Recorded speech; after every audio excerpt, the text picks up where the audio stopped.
Welcome to part 3 of our video series on navigating the NIAGADS Alzheimer's Genomics database.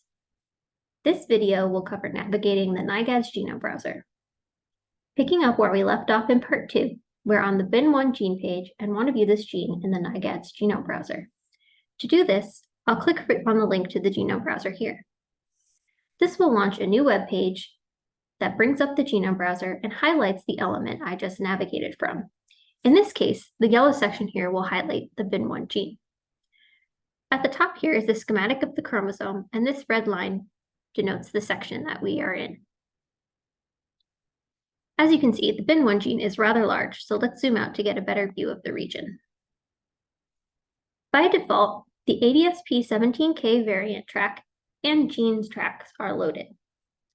The ADSP17K track displays variants which passed quality checks from the Alzheimer's Disease Sequencing Project's joint genotype calling of more than 16,000 whole genomes.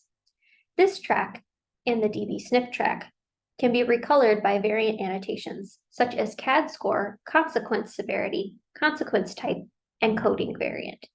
To do so, click on the cogwheel next to the track and select accordingly. Below the browser view are additional tracks you can load, which include the NIAGADS Summary Statistics datasets. To load an additional track, click on the box next to the track. When I go back to the browser, the track I selected is now loaded. To remove a track, click on the cogwheel and select Remove, or scroll back down to the track and uncheck the box. For summary statistics tracks, like the one I selected, the color of the markers indicate the p-value of the variant.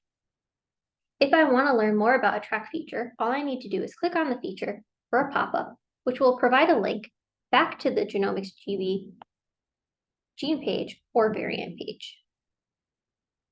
Let's take a look at this variant in the next video, which will be part 4 in the series and cover navigating the variant page.